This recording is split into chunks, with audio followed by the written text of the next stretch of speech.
สบายดีมีความสุขครับพ่อแม่พี่น้องท่านผู้ฟังที่เคารพรักทุกท่านกลับมาพบมาพ้อกับผมมหาช่อคือเก่าใน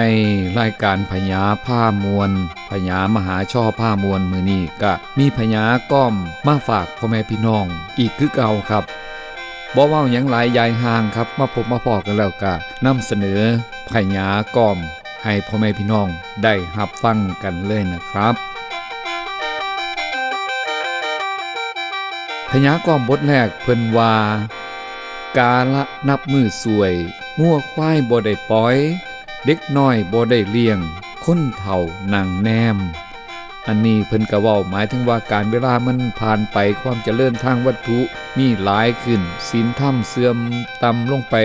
เด็กเล็กเด็กน้อยก็เอาแต่เล่นสนุกสนานถิ่มบ้านถิ่มเงินไปหาเงินหาทองอยู่ต่างถิ่นต่างแดนปล่อยให้ผู้เฒ่าเฝ้าบ้านอันนี้กาละนับมือสวยงัวควายบ่ได้ปล่อยเด็กน้อยบ่ได้เลี้ยงคนเฒ่านั่งแนมครับพี่น้องพญามหาช่อผ้ามวลบทต่อไปเพิ่นว่ากูว่ากูดีแท้ทางเขาผัดแห่งหญิงกูว่ากูเลิศล้ำเขาพุ่นผัดลื่นกู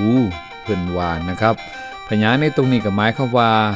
เฮาน่ะคิดว่าเฮาเก่งแล้วดีแล้วแน่แล้วแต่ยังมีคนอื่นที่เก่งกว่าดีกว่าแน่กว่าเฮาอยู่อีก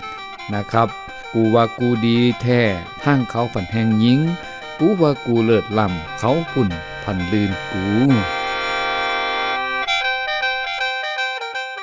พญามหาช่อผ้ามวลบทต่อไปเพิ่นว่าเก็บเฮ็ดให้เจ้าแง่งลงห่วยอยากได้พักพี่พ้วยให้เจ้าแง่งลงบุ้ง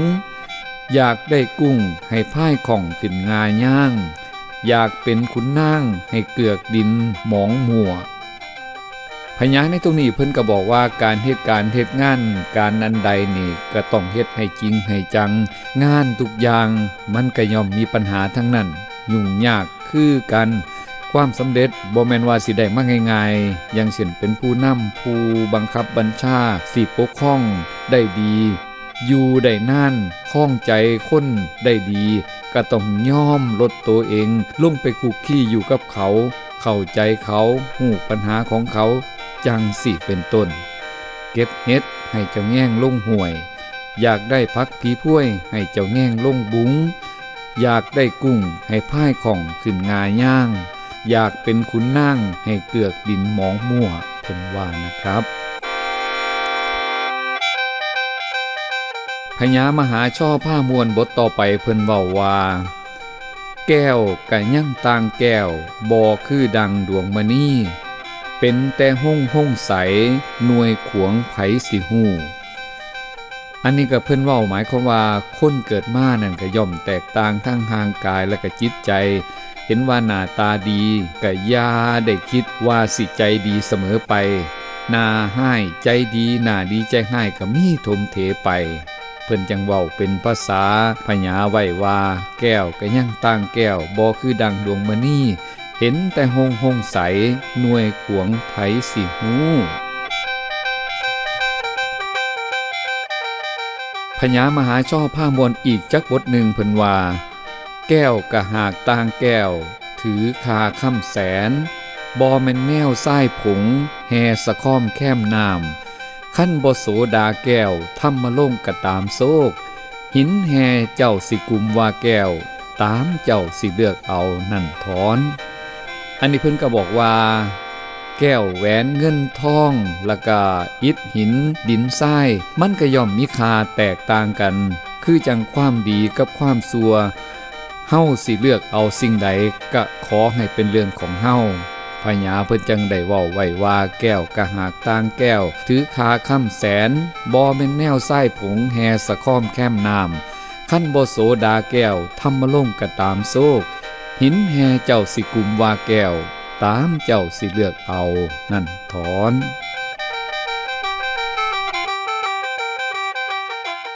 พญามหาช่อผ้ามวลบทต่อไปเพิ่นว่าของบ่เป็นตาจำยาจุ่มลงตักของบ่เป็นตากัดยาสิกินสิพ่วนทองข ของที่เป็นตาสมยากินสิสมปาก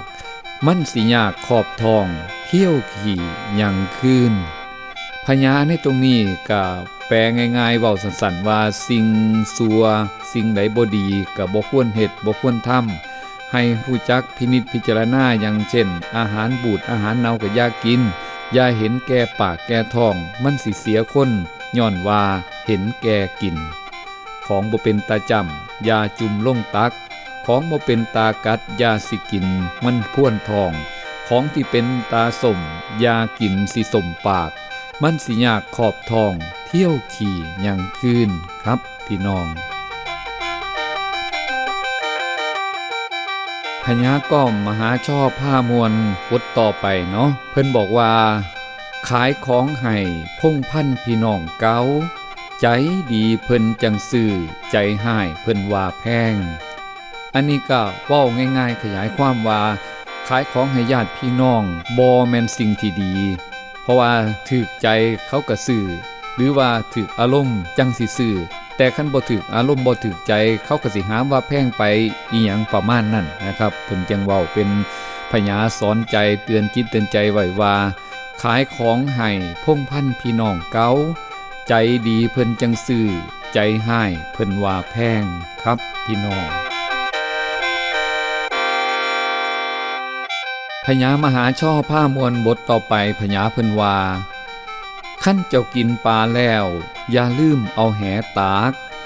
บาดหาแหขาดแล้วปลาสิได้หอมไดอันนี้ก็เว้าง่ายๆขยายความก็คือ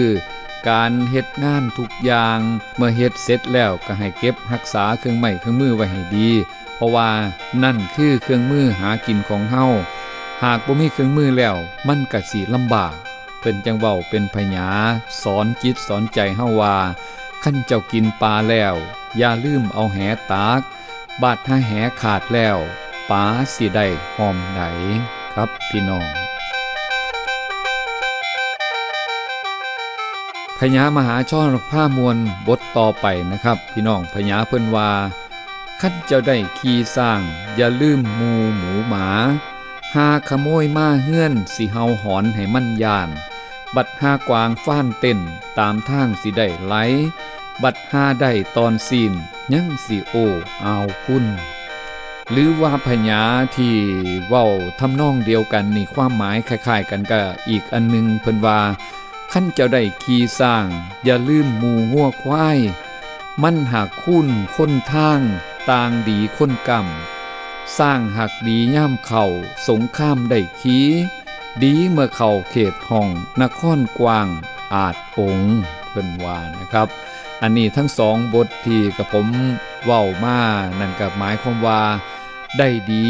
มีหน้าที่การงานใหญ่โตอยู่ในแวดวงของคนมีอำนาจก็อย่าได้ลืมคนจนเพราะแต่ละคนสิมีคุณมีค่าบ่คือกัน